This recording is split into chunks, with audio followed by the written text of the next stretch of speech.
Bienvenue tous. This is our international press review in the papers with Marion Hembest. Marion, Pakistan making the headlines. That's right, yes. And looking at what happened at the weekend, specifically in the papers today, the power sharing agreement, which was signed, all sorted out between the two opposition parties in Pakistan, the PPP and the PMLN.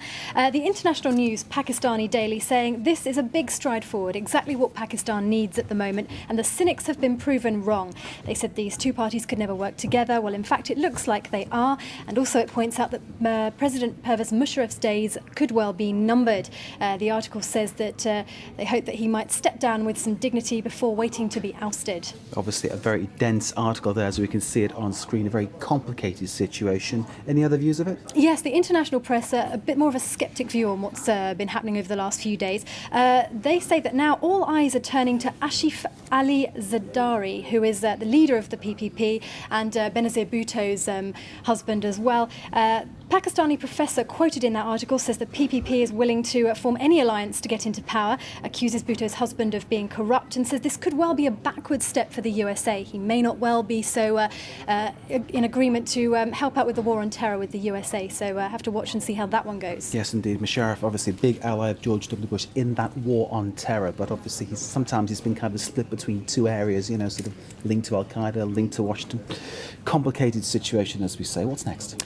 Well, moving on to the Arab news in Saudi Arabia, and basically saying that more and more agricultural land is being used to produce crops, to use biofuels like ethanol, and saying that while the West is increasingly trying to become less dependent on petroleum resources, the poorer countries are finding it very difficult to be able to survive buying enough stocks, and there's been food riots recently all around the world, not enough rice, wheat and maize for people in poorer countries. So that's a serious problem, and ethics of biofuels therefore being called into question because of this. Makes you kind of think of that big agreement in Brazil that Lula da Silva signed for bioethanol. Obviously sort of same issue, same problem, global scenario.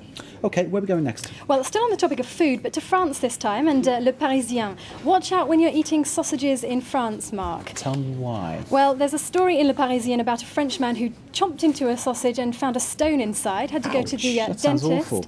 Yeah, tooth taken out, and his lawyer, apparently not too much of a stranger to food problems, had someone contact him who slipped on a piece of potato in a restaurant, and also another consumer who was hit by a non-identified object in a supermarket. All these kind of things do not happen in the France 24 canteen, let me reassure you all. OK, and finally? Finally, some amazing pictures in the Daily Mail. The British press wowed by French Justice Minister Rachida Dati last night. This is the Gardien des Sceaux, the Justice Minister. There she is. Well, she does look very glamorous, doesn't she? She particularly stole the show. It seems to be a move over Carla Bruni. There's a model minister in town. So, yeah, a bit of gasps of admiration quoted. Well, it's not like the Daily Mail to take a very sexist view on these things, is it? Let's face it. Well, I'm saying nothing. I was being ironic there completely. I mean, obviously, though, I mean, you know, she scrubs up very well, as you can see, dresses with a great deal of elegance. This is something the French seem to be very proud of. Seems to be, and the British taking a lot of interest in it as well. Yeah. Very excited over this, wanting to find out, you know, with all the President Sarkozy's personal life being in the press a lot. So this is another one for them to grab and look at. And the fascination for French politics has never been so great.